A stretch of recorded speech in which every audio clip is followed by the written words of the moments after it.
Oi, galerinha do quinto ano, olha eu aqui de novo, né? Vocês devem estar pensando, ai meu Deus, a professora não deixa a gente quieta, mas é assim mesmo, né?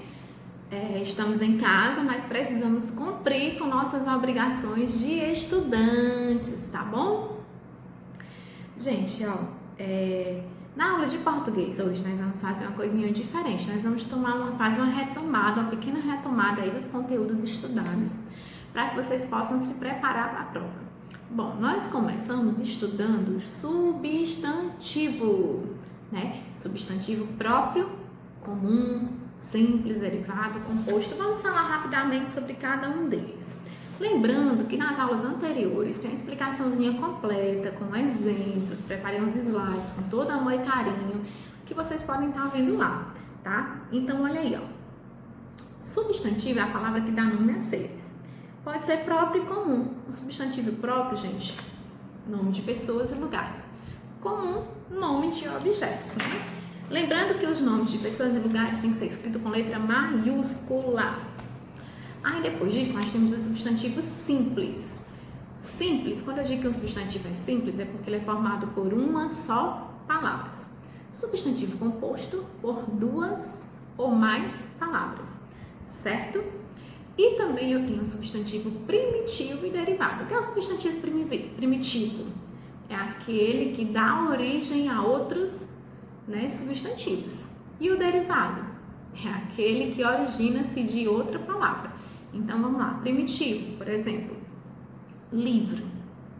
Livro é um substantivo primitivo e ele vai dar origem a outras palavras, como livraria, livreiro, certo? Livrinho. E aí essas três palavras, livraria, livreiro, livrinho, são substantivos derivados, isso mesmo, porque elas derivam de livro, né? Coisa bem prática. Aí nós temos também os substantivos coletivos, né? O substantivo coletivo, gente, é aquele que indica, mesmo estando no singular, ele indica um grupo de seres, de objetos, né, de animais, um conjunto de alguma espécie.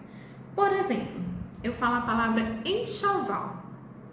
Enxoval está no singular. Mas quando eu falo enxoval, eu me lembro de um monte de roupinha, de adornos, de um monte de roupinha, de mijãozinho, pagãozinho, tudo que um bebê precisa, um enxoval do bebê, né? Então, tá no singular, mas representa um conjunto de coisas, né? E aí nós vamos ter vários, por exemplo, biblioteca, é o coletivo de livros, certo?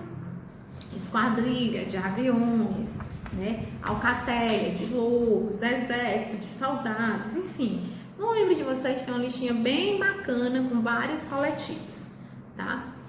Depois disso, nós vimos aí o gênero do substantivo. O que é o gênero do substantivo? O substantivo ele pode ser masculino ou feminino, né? A maioria deles a gente diferencia aí pelo artigo. O menino, a menina, né? A terminação O, A também dá bem. Bom, pessoal, então nós temos aí os substantivos sobrecomum. O que é o substantivo sobrecomum? Ele refere-se a pessoas e possui um só gênero para indicar o masculino e o feminino.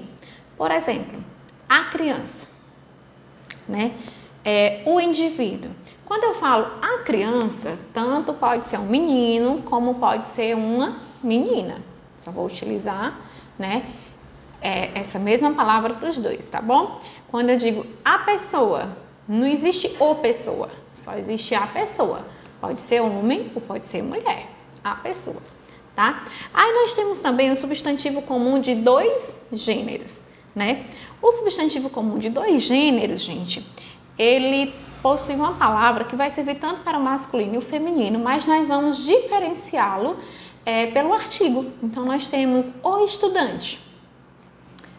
Aí se eu falar a estudante, o substantivo estudante é o mesmo, mas quando eu falo o estudante, eu sei que se trata de uma pessoa do sexo masculino. Quando eu falo a estudante, uma pessoa do sexo feminino. E nós vamos ter também aí né, os substantivos epicenos. Esse é mais fácil, vocês não vão confundir, porque eles se referem a animais. Então, os animais que não têm, né, o parzinho, que é isso, professora? Por exemplo, o pato, a pata, né? O gato, a gata. Esses animais que não têm, né, essa variação na nossa língua são chamados substantivos epicenos. Então, quais são os substantivos epicenos? Por exemplo, onça. Eu não tenho, né, eu só tenho a palavra onça para definir os dois. Como é que eu faço essa definição? Para saber se é uma onça do sexo masculino ou do sexo feminino. A onça, macho. A onça, fêmea. Então, vai ter acrescentando aí a palavra macho ou fêmea. E aí, nós vamos ter a baleia macho, a baleia fêmea, a formiga macho, a formiga fêmea, certo? São os substantivos aí epicenos. Depois disso, nós estudamos o plural, né? E vimos que a maioria das palavras são formadas acrescentando um S no final. Mas vimos também as regrinhas, né? Substantivos terminados em RZ e S. A gente vai tirar aí, né? Vai acrescentar ES. Os substantivos que terminam em SX, que conservam a mesma forma.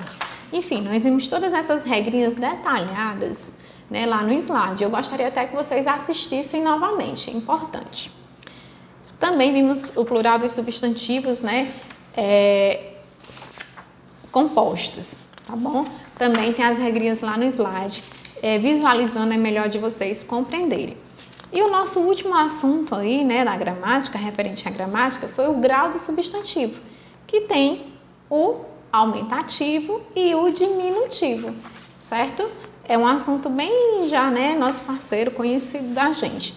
E na parte de ortografia, nós estudamos a letrinha H, certo?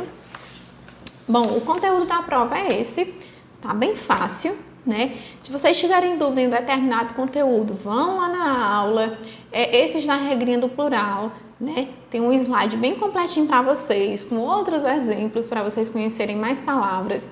Então, fica bem bacana vocês assistirem novamente, tá certo? E qualquer dúvida, vocês mandam aí para mim no WhatsApp que a gente vai respondendo, tá bom? Beijos e até a próxima aula. Tchau!